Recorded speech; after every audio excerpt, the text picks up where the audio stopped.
Ron is a retired environmental scientist and now teaches part-time for World Campus. And here to present Ron his award is his son, Chris.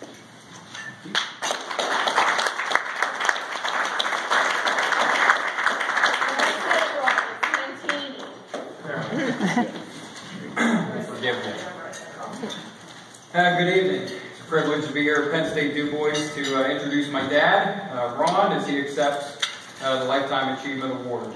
There are few families that bleed blue and white more than ours. My wife and I are both Penn State alums, along with my dad. And, we have two young children, ages 2 and 4, that are future Alumni Association members. So you can expect their checks to start rolling in.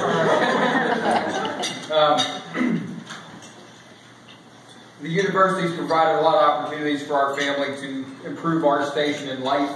And I can tell you that my dad is not a guy that is comfortable with being in the spotlight or with receiving this award. When he was first nominated, he freaked out a little bit, questioned why it would go to him and not somebody else, and he might have a more decorated list of accomplishments. But then we started to talk about some of the things that he's done in his life, and it became very clear that there is a lot to be proud of. And I'll just share a few points about his journey before I turn the floor over to him, because I know he is very eager to get through his speech. Thank you, England. My dad's grandparents came to America from Italy, traveling through Ellis Island prior to World War I. They settled in Reynoldsville, not far from here, so that my great-grandfather could work as a coal miner in a little town called Helvetia, which, if you're on 219 coming up here, you pass sort of by there. My dad's parents continued on this path, working blue-collar jobs in the coal mines and at a Sylvania plant in the northern part of the state.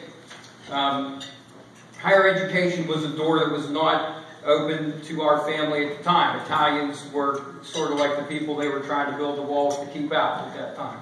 And so, my dad came along and kind of changed the trajectory of our family.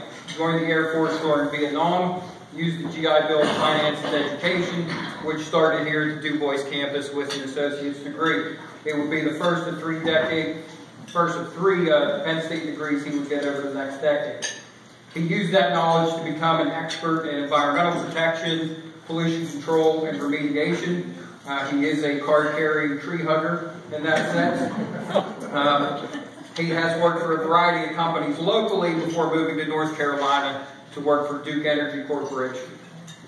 At Duke, he became a senior scientist and rose through the ranks to lead a team of scientists and technicians who made sure that the company was complying with environmental regulations at their nuclear plants, their coal-fired stations, and at the multiple reservoirs that fed into those. He's traveled to the Ukraine to consult with environmental monitoring programs at their own nuclear facilities, which have a little bit of a checkered past. And he has overseen environmental remediation at a project in Washington, D.C. called Potomac Yards, which is one of the most polluted sites on the East Coast. It was an old rail yard. I know he won't tell you about this, so I'm going to tell you a little bit about it, but it was literally so bad that nobody wanted it. And it is now, if you drive down there, million-dollar homes and shopping centers. It's as one of the candidates would call it, beautiful, huge, awesome. So after retiring from Duke, he earned after retiring from Duke, he went back to school, earned a master's degree, a second master's degree in Geographic Information Systems from the University of Colorado, simply because he was interested in that. Okay? Now teaches a course in that subject for Penn State for the World Campus when he is not in the woods pursuing his interest in nature photography. His photographs have recently won several awards, and I suspect that before he's done, his photography career is going to be more substantial even than his career as a scientist, which is saying something.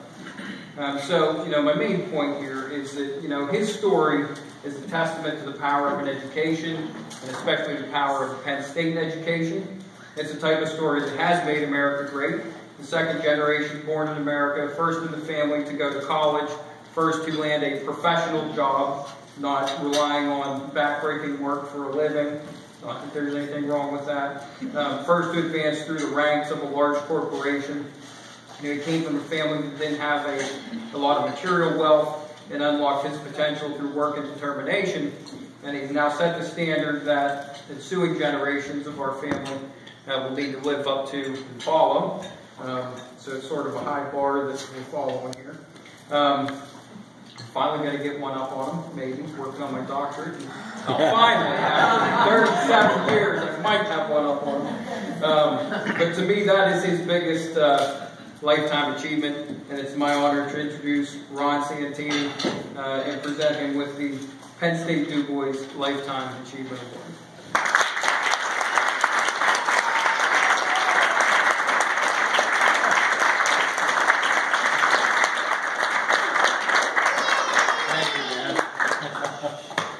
Thank you. I'm not so sure I can follow that.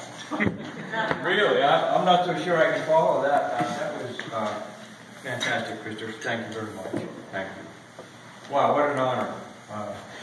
Let me just say thanks, and thanks to the Penn State DuBois Alumni Society for selecting me among all the qualified candidates. It's an honor to be included with those who came before me and those who will follow me.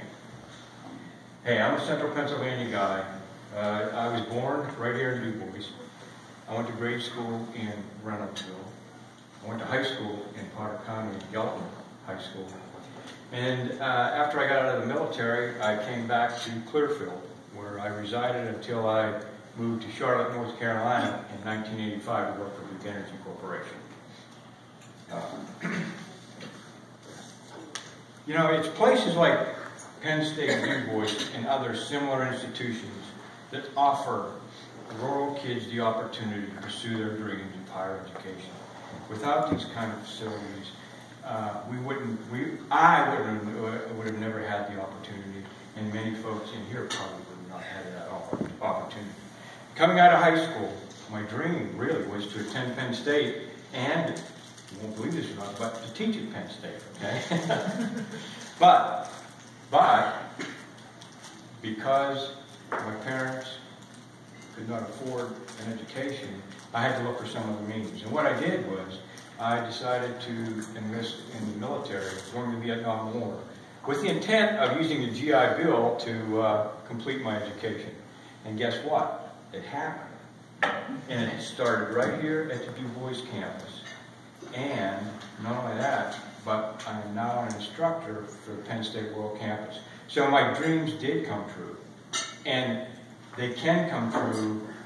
Higher education can take folks to wherever they want to go. And it's places like DuBois campus that start that stuff.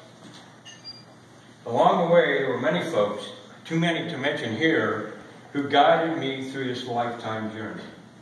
I dedicate this award to these folks: my wife Mary, my son Christopher, all my relatives, my friends, my teachers, my athletic coaches, both in college. By the way, I played basketball here in 1970-71. I don't like to brag about myself, but I was MVP in 1970. That was a long time ago. I don't think you could bunk back then, okay? and really, so I dedicate, I really dedicate this award to all those folks that have seen me move through this trajectory in life. And without them, this award would not be possible.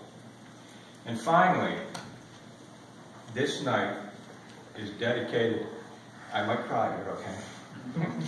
This evening is dedicated to my sister, Lynn Franson. For she had been my rock, never wavering in her love for me. Never being judgmental on the twists and turns my life took over the years. Lynn passed away this past January with pancreatic cancer. Again, I want to thank the Penn State DuBois Alumni Society for this Lifetime Achievement Award, and to all of you folks for attending to make this a special evening. Thank you.